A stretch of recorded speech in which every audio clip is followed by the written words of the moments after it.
Ouais, fait que, salut, c'est quoi ton nom? Mon nom, c'est Linard Sarduy. Pourrais-tu m'expliquer un peu la situation? Là, on a vu qu'il se passe des choses, la violence à Cuba.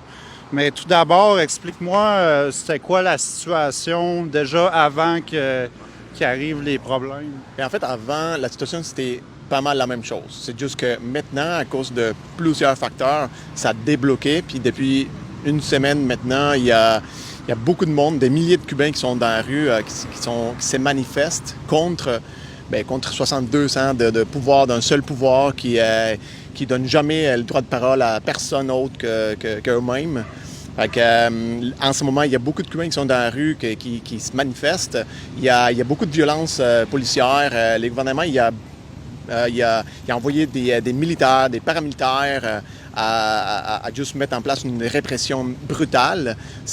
On le voit, il y a plein de vidéos. Là, si vous suivez les hashtags SOS Cuba, vous allez le voir.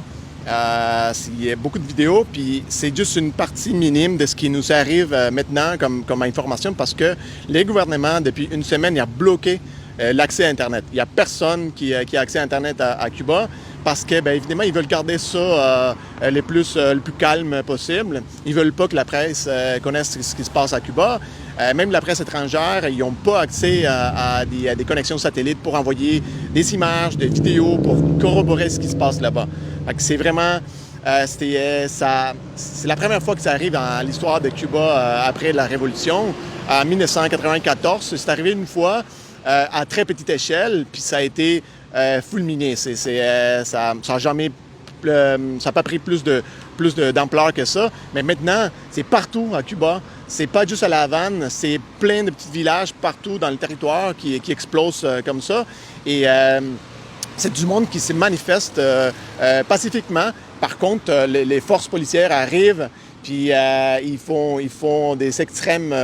On peut le voir dans des vidéos, des policiers, 7, 8, 10 policiers qui à coups de pied, il bat quelqu'un qui est déjà par terre. Après ça, ils s'en vont dans des maisons des personnes, aller chercher du monde qui ont publié sur Facebook leur opinion. Puis tout ce monde-là, c'est en prison en ce moment. Il y a des milliers et des milliers de Cubains qui sont en prison en ce moment depuis une semaine seulement. Mais avant ça, c'était pareil. C'est pas juste là. C'est 60 ans des répressions, du monde qui sont incarcérés juste parce qu'ils ont le droit de l'expresser, d'exprimer. Moi, juste porter ce petit panneau à Cuba, m'en va direct en prison. Direct en prison. OK, pas de question. Toi, c'est quoi ton nom? Raoul. Puis j'ai vu aussi que les gens essaient de vider les commerces. Est-ce qu'il y a des pénuries alimentaires? Les gens n'arrivent plus à acheter des choses? En fait, ça, c'est une chose entre beaucoup de choses qui se passent dans le pays. Évidemment, la pénurie d'aliments, ça existe beaucoup. Le monde, ils n'ont rien à manger, ils n'ont pas de médicaments. Donc, c'est aussi pour ça que le monde a dit « stop, on arrête ça ». On n'est plus capable, comme on dit ici. Puis ils sont sortis dans la rue juste se manifester contre le gouvernement, juste demander la liberté, demander un changement, demander le droit de parole qui n'existe pas à Cuba. Donc, puis ça a commencé dans son village, donc le monde, ils ont vu qu'il y avait des milliers de personnes qui se sont mis dans la rue, se manifester pacifiquement.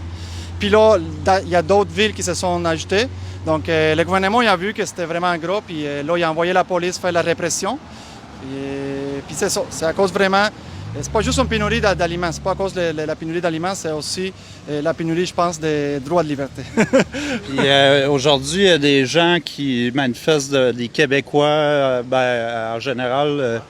Puis qu'est-ce que vous pensez des gens ici, si on compare avec le... Si on compare, c'est difficile parce que, oui, justement, il y a une madame tantôt qui nous a posé la même question. Elle a dit les gens ici, ils pensent que le gouvernement, c'est dictatorial, mais ils connaissent même pas ce qui se passe à Cuba.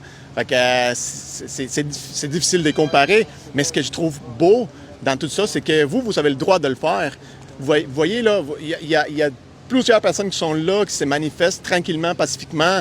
Les forces policières sont là juste pour garder la paix, puis juste pour s'assurer que tout se passe comme il faut. Mais Cuba, le gouvernement ici gouverne quand même, ça fait 16 mois sous décret qui est renouvelé légalement. Oui, oui, totalement d'accord. C'est deux façons, mais c'est deux façons très différentes de gérer À Cuba, tu as une seule partie. Tu n'as même pas une opposition, tu n'as personne qui va te dire jusqu'à où tu peux aller, jusqu'à où tu es allé trop loin.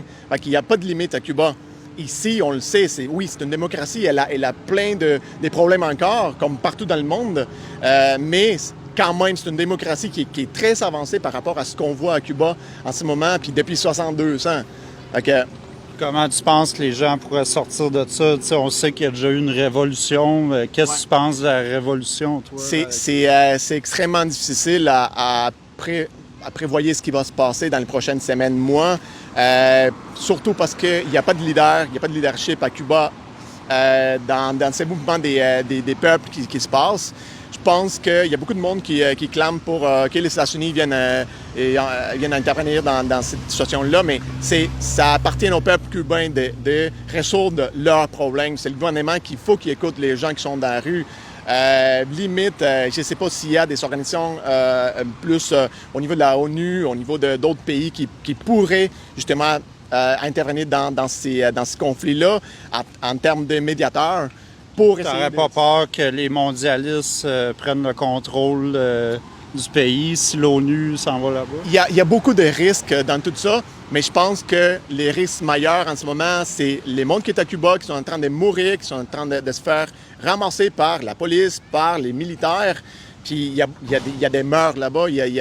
C'est pas soutenable ce qui se passe à Cuba. Fait que oui, il y a des risques, mais il y a des façons de bâtir ça à plus long terme aussi. Fait qu'il faut commencer quelque part. Il faut que quelqu'un commence quelque part. Mais le gouvernement, il est vraiment pas pour le lavoir. C'est pas le gouvernement qui va donner les premières pas, qui va avancer. Pourquoi que le gouvernement il avance pas selon toi? Parce que le gouvernement, ça fait 60 ans qu'on a eu un seul parti. Ils veulent pas avoir d'autres partis, ils veulent pas avoir de l'opposition. On avait eu Fidel pendant 50 ans. Après ça, c'était les frères à Fidel que Fidel a mis là. Puis après ça, c'était ces messieurs qui est là, qui s'appelle Diaz-Canel. Mais il a été désigné aussi. Il y a personne vraiment qui a voté pour ce personnage qui est là comme président de Cuba en ce moment. Donc oui, c'est le pouvoir que tu veux garder à tout prix. Et c'est comme ça qu'ils ont géré ce pays-là, comme une mafie, si tu veux. Il n'y a pas d'autre chose qui se passe si c'est pas accepté par les gouvernements. Ben, merci à vous, les gars. J'espère que ça va aider les gens à mieux comprendre ce qui se passe là-bas. Si vous voulez connaître un peu plus, vraiment juste suivre les hashtags SOS Cuba. Il y a beaucoup de vidéos, beaucoup de publications qui se passent là-bas. On a des amis, notre famille est encore là-bas. Fait que c'est via Facebook, Twitter qu'on se transmet l'information qui arrive de Cuba en ce moment. On va vous souhaiter que les choses s'améliorent. Merci. Merci à vous. Hein. Merci.